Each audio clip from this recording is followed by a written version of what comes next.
Domestic gas మన భారతదేశంలో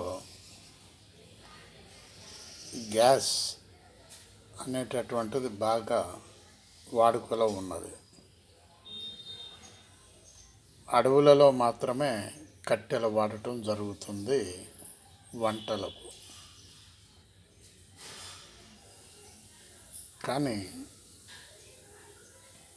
గ్రామాలలో, సిటీలో గ్యాస్ ప్రాధాన్యత పెరిగిపోయింది. స్టార్టింగ్లో గ్యాస్ 40 రూపాయలకు ఇచ్చేటటువంటి వారు రాను రాను 900లకు పైగా పెరిగిపోయింది. ఇప్పుడు యుద్ధం వలన తగిన జాగ్రత్తలు తీసుకుపోవటం వలన షార్టేజ్గా కనబడుతుంది. అది ప్రభుత్వం చెప్పటం లేదు, ఒప్పుకోవటం లేదు. కేంద్ర ప్రభుత్వం ఉన్నాయి అని అంటుంది.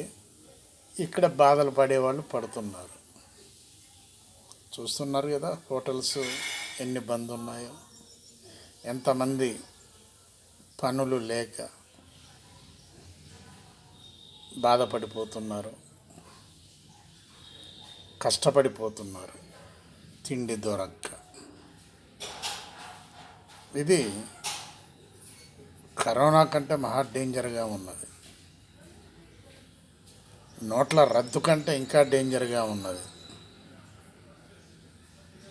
కాబట్టి ఇంకా కంటిన్యూగానే ఉంటుంది. ఇది ఇప్పట్లో క్లియర్ కాదు. ఆలోచించండి. బాలసాని వీరప్రసాద్, హైదరాబాద్.